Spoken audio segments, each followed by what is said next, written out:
Hello dear students, this is a small video which will explain you about speech mechanism.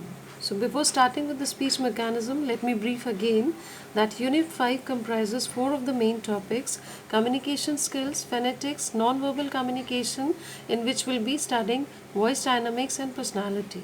So in the previous lecture, we have already finished with the communication skills. These are the topics which we have already finished.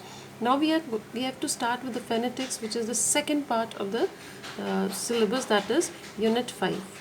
So before starting with the phonetics, syllables, vowel sounds, consonant sounds, let us start with the speech mechanism so that syllables, vowel sound and consonant sound may be clear to you. So when we come to the phonetics, okay, it is the study of sounds in English, which is, you can also say that it is a branch of linguistics. Now, before starting with what is linguistics, you should know that what is linguistics. It is the study of language and its structure. It has many branches. As I previously told you, that phonetics is the study of sounds and it is a branch of linguistics. It means it is a part of linguistics. So what exactly is linguistics? It is a study of language. It has several of the branches, like one part studies sounds, one part studies form, the other part studies the meaning. Now when we come to the sound part of the linguistics, the branch which studies the sounds is phonetics and phonology. Fine. Before starting phonetics, you should know that where does the sound come from? What all are the organs which help in producing sound? What is the sound system? Now this sound system is speech mechanism. Let me tell you and remind you once more, which I again repeatedly say, that the speech mechanism is actually not there in your syllabus, but in order to understand phonetics, it is the basis which you should prior understand. Fine. So I'll be just briefing out what is the main thing, since it is not there in the syllabus, but in order to understand phonetics, the vowel sound, this will give you the base. So let us come to the point.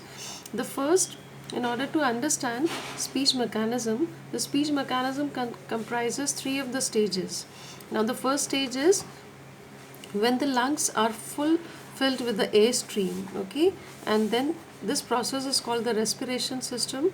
Now the second process is the phonation, which actually works in the glottis, and after the phonation it is the organs in the mouth, that is articulation. This stage is called articulation. So basically 3 of the stages: once when the air is filled in the lungs and when we respire, this respiration system, then when it strikes the vocal cords, that it is phonation system, and when the air passes into the mouth and there are certain articulations, okay, it means certain different sounds are articulated, produced, that process is articulation. In this articulation stage, it is actually the organs of mouth which are working, and when we talk of phonation system, it is actually the glottis, epiglottis, larynx which is working, and when we talk of respiration, it is actually the main organ is lungs. So here we can say, therefore we can say that the stages of speech mechanism can be broadly divided into 3 of the systems or 3 of the processes: respiration, phonation and articulation. So here I continue the stages of speech mechanism. Again I repeat: respiration, phonation and articulation. Now lungs are the primary organs involved in the first stage. Larynx are the primary organ involved in the second stage. And organs in the mouth, that is tongue, teeth, lips, hard palate, soft palate, these are the organs which are involved in the third stage. In other words, the speech mechanism, कैसे speech का process होता है, the speech mechanism, that is the sounds, how the sounds are produced by breathing by lungs, and it converts into the different speech sounds before it gets out in the outer atmosphere. The organs involved in the production of speech can be divided into 3 groups, and 3 groups are actually based on these 3 stages: respiration stage, which is called as respiratory system; phonatory stage, phonation stage, phonatory system; and the last one, articulatory stage, which is the articulation. Now let us come to the respiratory system. It includes lungs, muscles, bronchial tubes, windpipe, which is also called as trachea.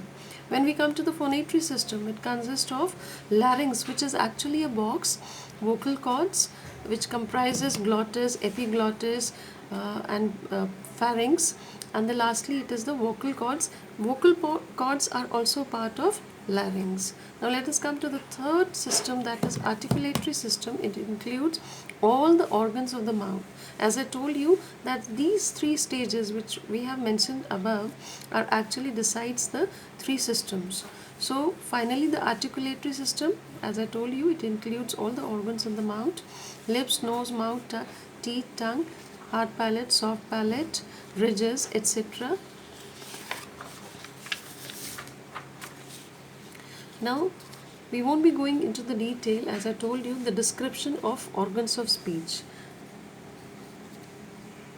Let us just be brief.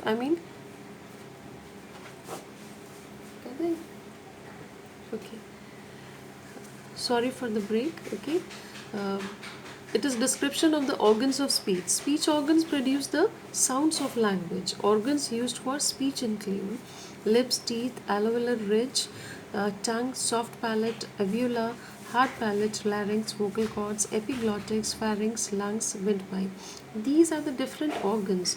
As we have talked earlier, we have talked of the three system: respiratory system and phonatory system, as well as we talked of the articulatory system. All the three system actually works with the help of some of the organs. So these are the main organs which are actually the organs of speech. Now if we come to the each and every description of each and every organ, it is not relevant, but a few I'll be discussing here. Let's come to lips. When we talk of lips, it is actually the upper lip and the lower lip. Okay, and as you very well know that lips plays a very important part in the articulation. There are four positions of lips. The first is lips, when they are spread. Like when we pronounce double E, it gives E sound. Like when we say seeing. So that position is that the lips are spread. Then the second position is the lips in neutral state, when it is neither spread nor it is rounded. Third position is open rounded lips, that when we for example it is car. So when we pronounce car, the lips are actually open rounded. Similarly, when we talk of double O sound, for example in soon, it is close rounded lips. So these are the four positions when we talk of lips. Similarly, when we talk of tongue, okay, the physiology of the tongue, you should very well know that tongue can be divided in two of the parts. First part, that is the front part and the back part. The back part is the last part inside the mouth, and the front part is actually divided into two parts: the blade, which is the surface of the tongue, and the tip, which is the tip of the tongue, which is from where you can say that yes, you are licking something. So that is the tip of the tongue. Now when we come to the next organ of speech, that is larynx. Larynx is a small box, okay, which is just place where the throat starts. So when we talk of larynx, you should just understand that it is inside the larynx where the vocal cords are placed. And the outer part, the upper part is called the epiglottis, and the lower part is called glottis. So here we are concluding with the organs of speech. Respiratory system, as I told you, these are the organs: lungs, muscles of the chest, trachea. And phonatory system, it comprises larynx, which is actually a box which comprises glottis, epiglottis, vocal cords, pharynx, lips, teeth. These are the articulatory system. Okay, lips, teeth, roof of the mouth. This roof of the mouth also comprises teeth ridge, hard palate, soft palate, alveolar, and tongue. As I told you, these are the different parts of tongue and the vocal cords. So finally, these are the organs of speech, and a few of them, the detailed part of the different organs of speech, I'll be sending one more video or PDF or PPT, which will give you the detail about the other organs of speech. So this is a small video which comprises or introduces speech mechanism.